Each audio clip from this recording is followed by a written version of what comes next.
Friends, you know that we love a quiz here at Fat Mascara. I'm going to do you one better. Enter Color Guru. Color Guru is a system that helps you find, wait for it, your colors so you know what's going to work best for you. Jen and I are freaking obsessed. We talk about this in our free time. How many times have we discussed getting your colors done and how cool that is? Color Guru does it better than anyone. Listen, I've had this done a couple points in my life, and I always thought I knew what my colors were and what looked good on me. And then I did the Color Guru analysis, and it was like mind blown. I literally did a closet overhaul. I went shopping, and I gave myself the freedom to just be like, nope, nope, nope, nope. These things that were trendy that I knew weren't going to look good on me. It made my life so much easier. And it's easy to do. You upload these photos and you get this whole system back, 8 pages of data, which metallics look good on me, what makeup looks good on me, what colors look good on me, what season I am. What a great gift for someone in your family this holiday season that's always complaining, I don't know what to wear. Get them a Color Guru analysis. You will not be sorry. This is so much fun. If you want to figure out what looks good on you and feel more confident in your clothing and makeup choices, order your color analysis today. Visit colorguru.com to get your custom color consultation now and use code FATMASCARA for 10% off. Again, that's colorguru.com and the 10% off discount code is FATMASCARA. Then write us and tell us how you liked it.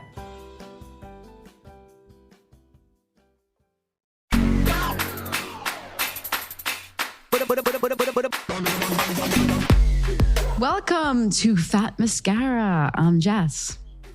I'm Jen. Hi, Jess. Hey. All right. Thank you very much for joining us today on our special, if you're listening to this, well, it could be any day of the week, but it's our special Wednesday episode.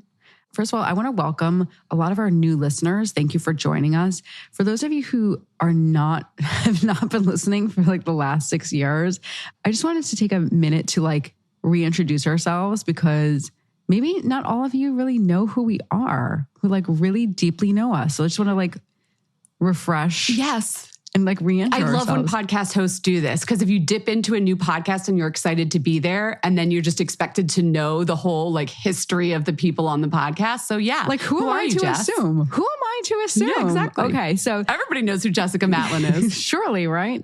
So anyway, I am the director of beauty at Moda Operandi. But before that, I was the beauty director at how quickly I forget. Just a few months ago, before that, I was the beauty director at Harper's Bazaar and at Teen Vogue. Yes. I've been working in the beauty industry since basically I was a child. But yeah, those were the that's biggies. How we met. We were both beauty journalists. And I'm a freelance journalist now, full-time podcaster. I write for Allure, The Cut, Women's Health, and most recently when I was on staff, pre-pan, as I like to say, pre-pandemic, I was the beauty director at Mary Claire. So Jess and I bring all of our contacts, all of our I don't know, we have access sometimes, I think. We bring that all to you and that's our job. All of our access and all of our obsessive research. Analysis. Yes. So anyway. You know you're getting the real. Okay. But anyway, so that is who we are. And why don't we get to the podcast? And of course, we want to get to know you. So drop us a line. All right. What is going on, Jen? It was good to see you this week. In the garden. I know. Jess and I are hanging out more. I'm loving it. Yeah, it's really nice to be back out in the scene. Summer is over, or long over now. And I have to tell you, event season is in full swing. So I'm seeing Jen, I would say on average now, it's nice. It's once a week at least at a beauty event. So yeah, we go to these brand launches to learn about products and we bring them to you when we love them. So I'll continue to do that. We're going to do the news this week. Then we're going to raise a wand. Everybody did their homework. Oh, they did? Oh, yes. Okay. The fam came through with some fall fragrances. So we're going to get cozy and that'll be our episode. You ready? Awesome. Let's hit it.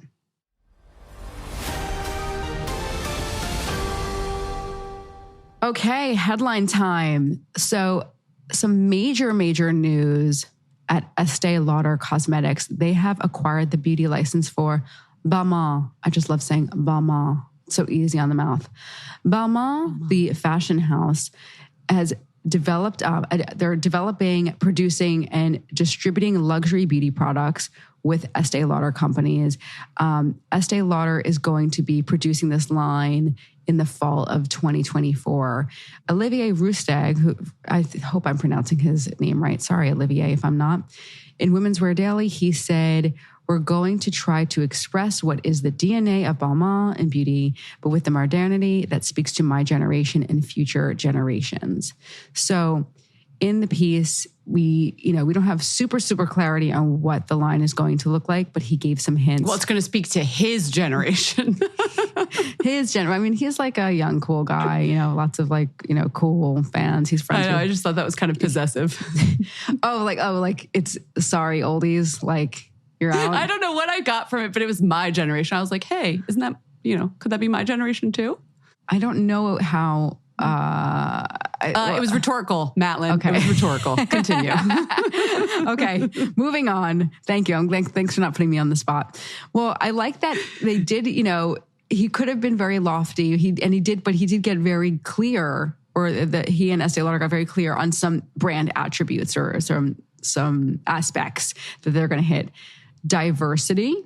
He said that he wants to speak to, I love this, all the beauties. I liked that. I thought that was all really... the beauties. All the That's beauties sweet. in the world. Yeah. All the beauties in the world. I really liked that specificity. Kind of a nod to like the coutureness, and I don't think that's quite a word. The coutureness, I made that up. And the exclusivity of the line. Couture, yeah, that's definitely in their brand deck. A blazer is Hire me, Olivier. Look on LinkedIn and see if Balmain's hiring. A blazer is $5,000 at Balmain. So expect rare flowers, okay? Expect like really special ingredients. And then of course, listen, every brand is going here, natural ingredients. So it's going to be interesting to see what they're going to cook up. They already have fragrances. I remember 20 years ago seeing, Balmain fragrances. This is not like their first foray into beauty. And then also keen observers and shoppers will know that Balmain already has a hairline. It's already available. Hair couture. I've used it. What do you think, Jen? It's Luxe. It comes in these like boxes that you open it up and it's like, I expected, a scepter for my throne to come out, but it was a shampoo. Smells delicious. For hair stuff, I'm always like, it'd have to like do a whole lot. It's beautiful shampoos and conditioners, like beautiful products. Yeah. Maybe not life-changing, but definitely Luxe. I felt much fancier when I used them, so. Exactly. So I think it's going to be really exciting to see what they do. Lauder has a really strong track record of what they've done with Tom Ford. They, originally they started the Victoria Beckham beauty line. They were the original like collaborators with her and before she spun out. So, TBD, but very exciting. Watch this space. Okay, Jen, I'm very curious to hear your thoughts on the next news item because you were there. Beauty Pie is teaming up with Jenna Lyons. Marcia Kilgore, who we adore at Fat Mascara. I'm trying to be unbiased, but I'm sorry. She is amazing. She is the founder of Bliss Spa, the Fit Flop, which I wore with pride for several years. I don't know where those Fit Flops are. She founded, Beauty Pie, which is this members beauty club where you buy items like kind of, I wouldn't say at cost, but at a reduced price that are like, super high quality. And you're in the club and there we are, Beauty Pie. So she is collaborating with Jenna Lyons, who was the designer for J. Crew, to create these lipsticks called, amazing name, Unlipstick. Jen, take it away because you actually saw these lipsticks. It's a gorgeous formula. Yeah, her whole thing is that she goes right to the factories and then pretty much gives you the factory prices, which sounds so lame, but like the stuff is luxury and you're getting it for a lot less than you would if you're a member of Beauty Pie. But you pay, like, how does she make money? She's making money because you pay the membership fee, right? Of course. And then they're transparent, sort of like Everlane, so you can see how much, what's built into the cost of the lipstick. Mm-hmm. So she found this formula and it's like a weightless, it reminds me of Sunny's Face, but not as matte. It's very comfortable. Like you're getting a high color payoff, but with so much comfort. It's a really gorgeous formula. And then she paired with Jenna to do the colors because I feel like Jenna Lyons knows color. You know what I mean? Like color. Yeah. Like what's going to look good on people, but also what is in right now. So, and there's of course that Jenna color, which is, it's like, I remember I did a story on this at a magazine back when she was at J. Crew and all the models had on this like coral red. a coral red, a poppy, like Essie Clambake nail polish, but as a lipstick. Are you seeing the color with me? Yes. They and you all don't need had to wear a this lot of lip other on. color. Yeah. And it's weirdly, this color looks good on everybody because it's both cool and warm, or perhaps you'd call that a neutral. And so the Jenna color within this line, I think, is like a little, I'll wink wink to that color that was so hot at the J. Crew catalog back in the aughts. But it's gorgeous formula. So I'm excited about this launch. And something else that you're touching on. Refillable. I almost forgot. Refillable. Yes. Refillable lipsticks. We love that. So one other thing that you are touching on that we were talking about literally like right before we started recording was lipsticks that feel comfortable, because there's so many lip colors out there that are not. And I don't know why they're not. It's like... Your fearless beauty podcaster here was trying a new product, and Jess called it tinted water, or like, what was it? Well, flesh-colored water. And it's AKA foundation you don't want to put on, because it's basically just flesh-colored water.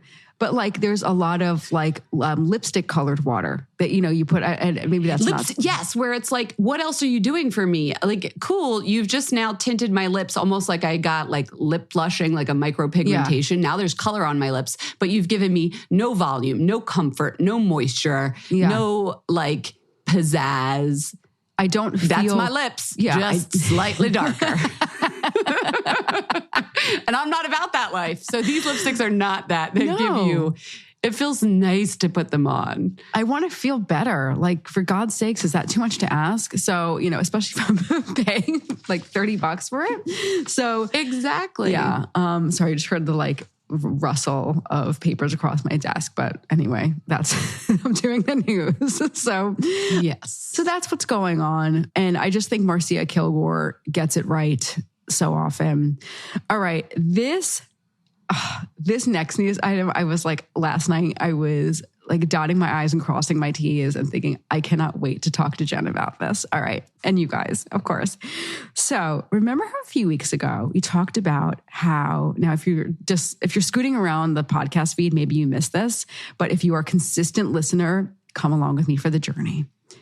A few weeks ago, we talked about how the brand H2O Plus was being shuttered. Very sad. Now, this is one of those early, quote unquote, natural brands that somehow, for a million different reasons, I'm sure somebody could do a brilliant case study, not me, I don't have the time right now, okay? But do a brilliant case study about how this beautiful natural brand did not make it over into the clean, quote unquote, beauty craze. Well, Beauty Independent, which is, a very good website, check it out if you don't know it already, has a great piece on what's going on with the brands Kiss My Face and the brand Yes To. Kiss my face. Yes, that's the reaction I was waiting for. Okay, I was like, yes, I was so nervous you wouldn't react. No, that was one of my early brands when I would go to Farmore in Northeast Philly. And I remember discovering Kiss My Face. And like, I thought I was so cool. Like, it went in with like the Aussie Sprunch spray and a little St. Ives. And then I had my Freeman mask. Yeah, Freeman is in the same basket. Yeah. Freeman is in the same basket. Yes. And then my Kiss My Face. What's going on with Kiss My Face? Okay. Also, that name is so old, it's new again. I could see that being a brand name these days. Well, guess what? I think that is music to the ears of the team who is trying to help this brand out. And I love that Yes To, like you didn't totally react to Yes To, even though I love Yes To. It's funny. Like, oh yeah, but it was like around a little bit. Yeah. That's like 20 years later. Okay, so 15, whatever. So everything, your entire reaction is the reaction that I'm sure the Kiss My Face team is hoping for, is like banking on. And by the way, if this Kiss My Face story is not 44-year-old women everywhere will be triggered by nostalgia. But if Yes To is resonating with you and you're like, oh, what happened to Yes To? Or like, what's going on with Yes To? then that is wonderful too. Like, these two brands are brands that really need some help, okay? And so these two natural beauty brands have had some issues with, according to Beauty Independent, ownership, leadership, and market changes over the years. So I was really excited to hear that they're under new management by Lionel Capital-owned naturally original, and it's being steered by a new president named John Rapucci, and he is on a mission to revive both of these brands. They've had a lot of issues. There's lots of interesting figures you can read about if you want to get in the weeds there, but I'll just give you the exciting bits, okay? Let's start with Kiss My Face, okay? Kiss My Face is a brand that appeal to, okay, exactly like you hit the nail. Oh God, that's going to age me. No, it's not. I like their olive oil soap, I think was what I used. Like a bar soap, but with olive oil, if I remember correctly. They did have that. They did have that. They had a lot of success with their sunscreen, which I was not aware of, but I do remember the olive oil soap. They had a lot of success with Gen X, okay? But the marketing and branding was speaking to the wrong customer. AKA me. Yeah, yes. And they're going to help with that. So they're going to be speaking to that brand again. And they really feel that they can change all that with the new leadership.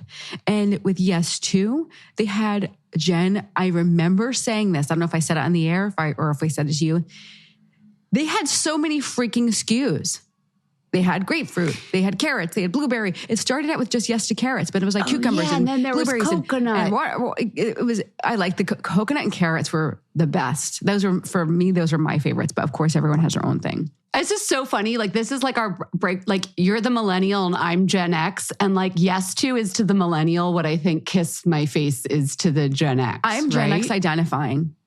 I'm Gen X. I know you are. And honestly, I feel like we're age agnostic here, by the way. That's true. Yeah. We don't talk about our age a lot because this is not like a beauty podcast for people of a certain age. But I'm just telling you, this was like one of my growth brands. I remember being at my friend Pam's house. Pam, if you're listening, you know exactly what I'm talking about. Her sister had a lot of Kiss My Face. Her sister was 3 years older. And I remember, I was like, oh, this is a very cool, like, kind of like, not hippie, but like, it was cool in the 90s to be into natural stuff. You know, it was like, that was a cool, you know, like. Oh yeah. I shot Kiss My Face. Yeah. Freeman's, which kind of played in that space. And the Body Shop was my like. Body Shop. And if you had some money, Aveda and Origins, like it was cool. Yes. Well, we could not quite go. No, but that was if you had some money. No, but that was like if you were rich. One time my mom got the clove shampoo and she was like, do not touch it. That clove shampoo lasted for like 2 years because it was like $12 a bottle. Absolutely. And my mom was like, it's not for you, honey. I get it. But Kiss My Face, I'm just going to give you like the real from the Beauty Independent. Kiss My Face will zero in on 35 to 55-year-old consumers that have been its core audience. I love when a brand sticks with its original DNA, like bravo to you. And Yes To will skews Gen Z and millennial. I think this is very exciting. And I just found this story super relevant and very cool considering that, like, you know, so many natural brands have not really made it over the hump into clean, but the irony, and I hope I'm using the word irony here and not like in that Alanis Morissette way. But I think the irony is like these brands paved the way for all of the clean brands, but so many of them, unfortunately, didn't quite make it in the, didn't find that success. It all goes back to communicating effectively. Skin cycling, we've done it before. Natural, clean, same thing, guys. Doesn't really mean much. Leans into a particular aesthetic and ingredient list, but like, it's not a regulated term. It's just a marketing term. But yeah, there's a lot of people out there that really like this space. And I remember I was one of them. So, I'm going to watch what happens with those two brands for sure. Yeah. And then finally, get a jump on your holiday shopping list. You know, I'm a huge Barbie fan, and I was thrilled to hear that Barbie has a wonderful doll from their Inspiring Women series, which also has dolls like Jane Goodall and Ella Fitzgerald. They have a Madam C.J. Walker doll, which I thought was fantastic. So hopefully we all know who Madam C.J. Walker is. She was born as Sarah Breedlove, and she is the daughter of parents who were formerly slaves. They became sharecroppers. She was an incredibly successful entrepreneur, and she was the U.S.'s first self-made female millionaire. Her great-great-granddaughter actually worked with Mattel on the doll, which I was really pleased to hear. And it is $35, and it is absolutely gorgeous. So if you are into Barbie, if you have any little people in your life, any daughters in your life, collectors in your life, I just thought this was great. So anyway. Or you're a beauty obsessive. Or you're a beauty obsessive. A queen of beauty when you see one. Yes. So I thought this was really cool. Get a Madam C.J. Walker doll.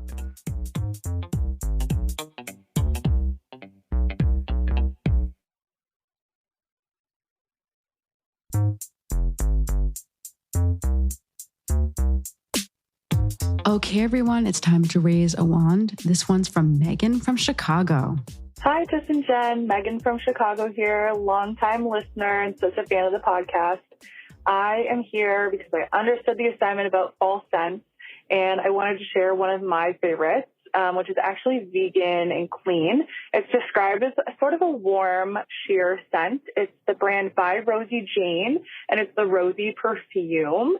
So the key notes are rose, nude musk, and vanilla, and it's just such a warm scent that really makes me feel like I'm like cozying up in just like a negligee under a nice like cozy blanket by the fire, reading a nice book, maybe drinking an apple cider.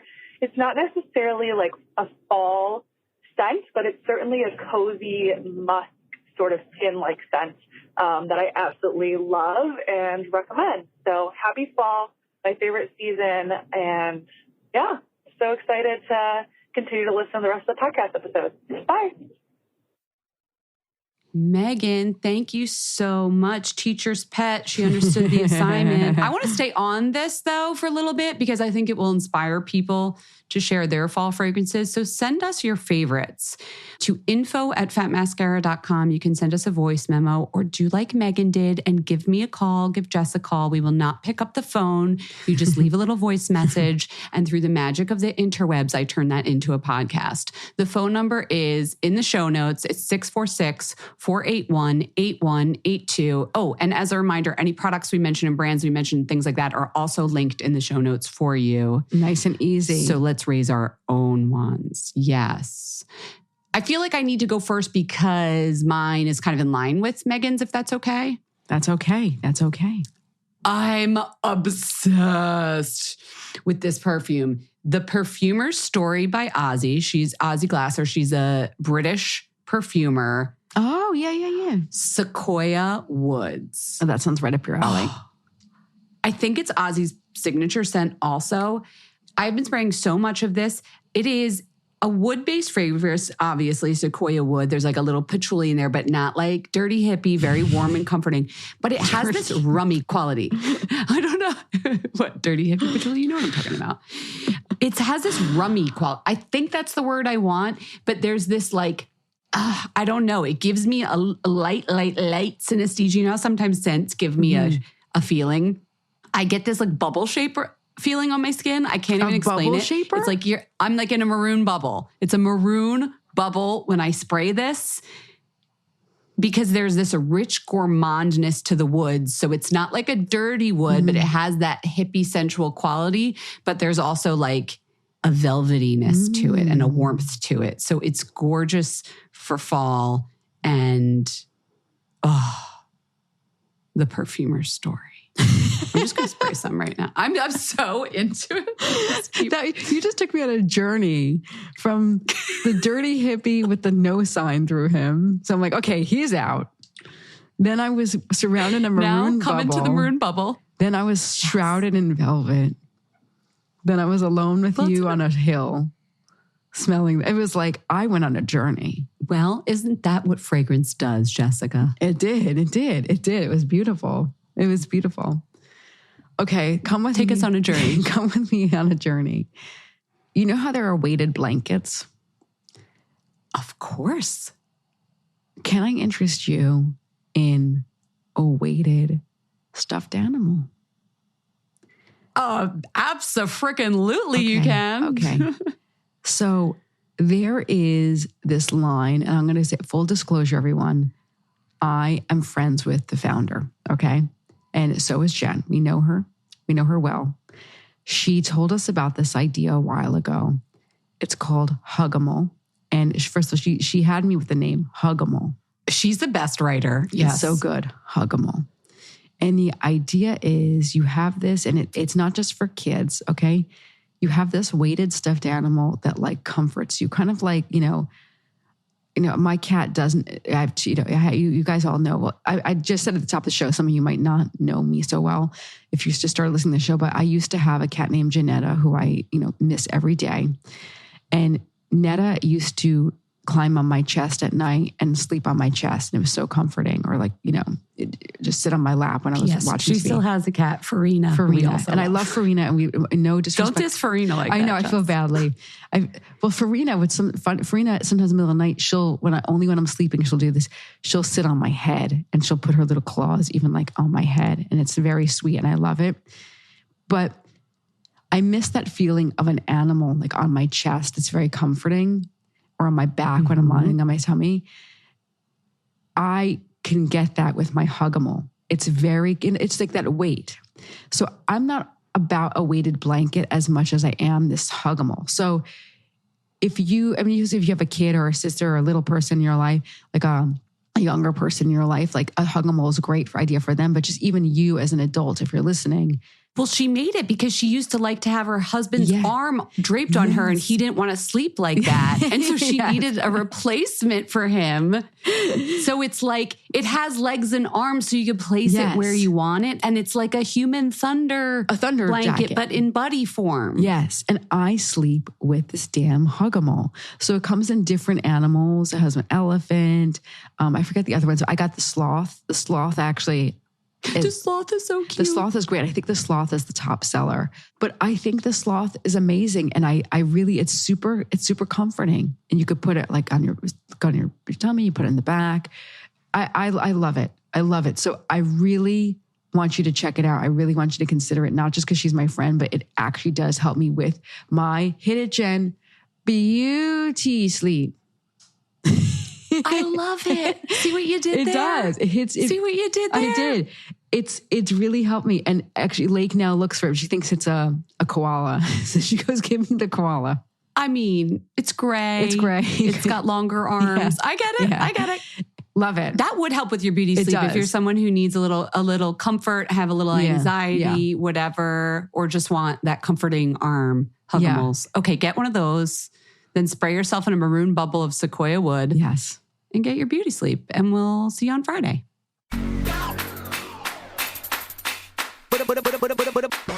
We hope you enjoyed the show. It's your reviews and feedback that help us make the podcast even better. Head over to iTunes to rate and review us or email your thoughts to info@fatmascara.com. We also want to answer your beauty questions and hear what products you love. To share a Razor One product review or to ask a beauty question, email us at info@fatmascara. If you send it as a voice memo file, we can even share your voice on the podcast. You can also do that by leaving us a voice message. Our phone number in the United States is 646-481-8182. Thanks so much for listening.